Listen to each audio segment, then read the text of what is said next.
தமிழக மக்கள் அனைவருக்கும் எனதே வணக்கம்.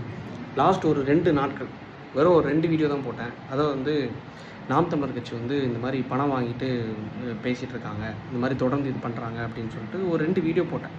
ஆதாரம் கேட்டாங்க, அதுக்கான ஆதாரத்தை நான் கொடுத்துட்டேன்.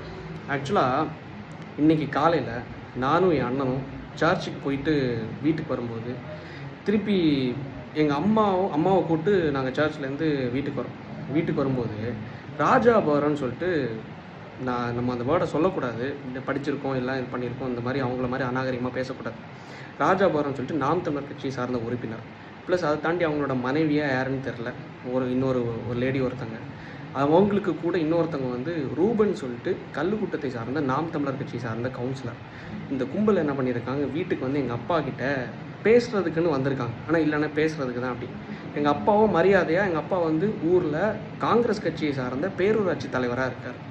ஸோ நம்ம பொறுப்பில் இருக்கோம், நம்ம பொறுப்பாக நம்ம செயல்படணும் அப்படிங்கிறதுக்காக சரி எதுக்கு வீட்டுக்குள்ளே நீங்கள் பேசுங்க அப்படின்னு சொல்லிட்டு வீட்டுக்குள்ளே வாங்கன்னு சொல்லிட்டு வீட்டுக்குள்ளே வச்சு தான் நாகரிகமாக ட்ரீட் பண்ணி பேசுகிறாங்க. பேசும்போது நான் யதார்த்தமாக நானும் அண்ணனும் அம்மாவும் காரில் இறங்குறோம்.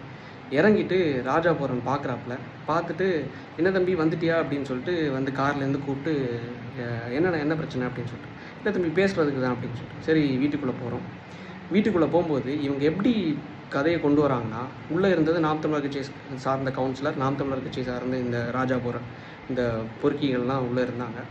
இவங்க எப்படி இது பண்ணுறாங்கன்னா, ஆக்சுவலாக நீங்கள் நேற்றுக்கு அந்த நாம் தமிழர் கட்சி சார்ந்த அந்த ப்ரூஃப் வீடியோவில் என்னோடய லேகியத்தை பற்றியும் பேசியிருக்கீங்க. லேகியத்துக்கு நான் எஃப்எஸ்எஸ்ஏ லைசன்ஸ்லாம் வச்சுருக்கேன். சார் நான் லைசன்ஸ் கேட்டேன், லைசன்ஸ் இல்லைங்கிறத நான் ப்ரூஃப் பண்ணுறதுக்காக என்னோடய ஃபோனை எடுக்கிறேன், மொபைல் எடுத்து இங்கே பாருங்கள் நான் ப்ரூஃப் பண்ணுறேன், உங்களுக்கு லைசன்ஸ் கிடையாது, ஒரு ஃபுட் ப்ராடக்ட்டை நீங்கள் இந்த மாதிரி விற்கக்கூடாது அப்படின்னு சொல்லிட்டு எஃப்எஸ்எஸ்ஏ லைசன்ஸ் இல்லாமல் விற்கக்கூடாதுன்னு சொல்கிறேன்.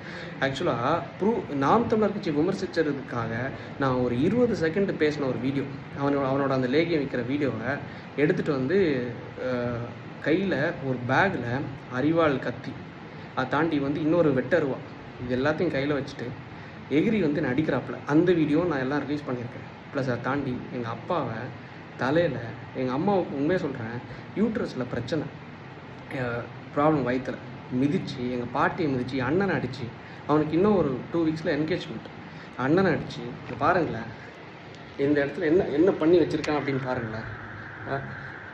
இது பண்ணி கடைசியில் என்ன பண்ணியிருக்கான், வெளியே உன்னை சும்மா விட மாட்டோம்ல, அதான் அவனோட ஊர் பாஷையில் பேசுகிறான் அந்த பொறுக்கிப்பேன், நீ சாவுன்னா அதுக்கு நான் தான் காரணம்னு சொல்லிட்டு வெட்டருவை வச்சு மிரட்டி பேசி ஊருக்காரங்க வந்தனால கடைசி அடித்து உட்கார வச்சு ஜட்டியோடு உட்கார வச்சாங்க.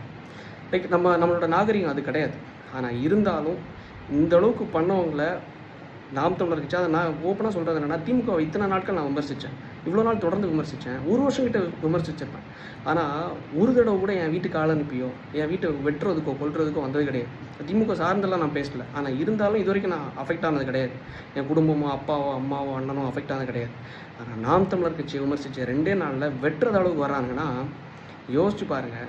எந்த கட்சி தாண்டியும் எப்படி ஒரு தற்கொலை கூட்டம், கொலகார கூட்டம் நம்ம வளர்த்து வச்சுருக்கோம், இந்த சீமானை நம்பி எப்படி வச்சுருக்கோம், இந்த சீமான் வளர்த்த பிறப்புகள், இந்த உடன்பிறப்புகள், இந்த தற்கொலை கூட்டம், கொலகார கூட்டம் எப்படி இருக்குன்னு மட்டும் பாருங்களேன். நாம் தமிழர் டிஎம்கே வாச்சும் ஐடிவிங்கில் தான் விளையாடுவாங்க. ஆனால் இந்த நாம் தமிழர் கட்சி, அதுக்கு முன்னாடி தான் இந்த சுனந்தாங்கிறவங்க நாம் தமிழர் கட்சியோட ஐடிவிங் செக்ரட்டரி, மாநில செக்ரட்டரி, எனக்கு காலில் மெசேஜ் பண்ணுறாங்க, you will face the consequences அப்படின்னு சொல்லிட்டு. நான் அந்த கான்சிக்வன்சஸ் இதுன்னு தெரில. ஆனால் வீட்டுக்கு வெட்டி கொள்கிற அளவுக்கு இவனுங்க வரானுங்கிற கான்சிக்வன்சஸ் நான் எதிர்பார்க்கல. சரி ஓகே பரவாயில்ல, கடைசியில் ஜட்டியோட உட்கார வச்சாங்க மக்கள், இது பண்ணி போலீஸ் கம்ப்ளைண்ட் கொடுத்துருக்கோம், அம்மா ஹாஸ்பிட்டல் அட்மிட் ஆகிருக்காங்க. என்ன பண்ணுறது, மக்களுக்காக பேசினா வீட்டில் அப்பா அம்மா யாருக்கும் நிம்மதி இல்லை, எதுவும் இல்லை. ஒரு அட்வொகேட்டாக இருந்து நம்மளை இது பண்ணியிருக்காங்க, வீட்டுக்கு கொல்ல வந்திருக்காங்கன்னா, ஊர் மக்கள் வந்தனால, என்னோடய சொந்தக்காரங்க வந்தனால தப்பிச்சோம். இல்லைன்னு வைங்களேன், இன்றைக்கி நான் உயிரோடு இருந்திருக்க மாட்டேன். ஏதோ கடவுளோட புண்ணியத்தில், உங்களோட புண்ணியத்தில் இன்றைக்கி இருந்து பேசுகிறேன். முடிஞ்சளவு இந்த வீடியோவை ஷேர் பண்ணுங்கள். முடிஞ்சளவு இந்த தற்கொலை நாம் தமிழர் கொலகார கூட்டத்தை எந்த அளவுக்கு மக்கள் நீங்கள் நம்பி போய் போடுறீங்கல்ல, நம்பாதீங்க இந்த மாதிரிப்பட்ட ஏமாளிகள்.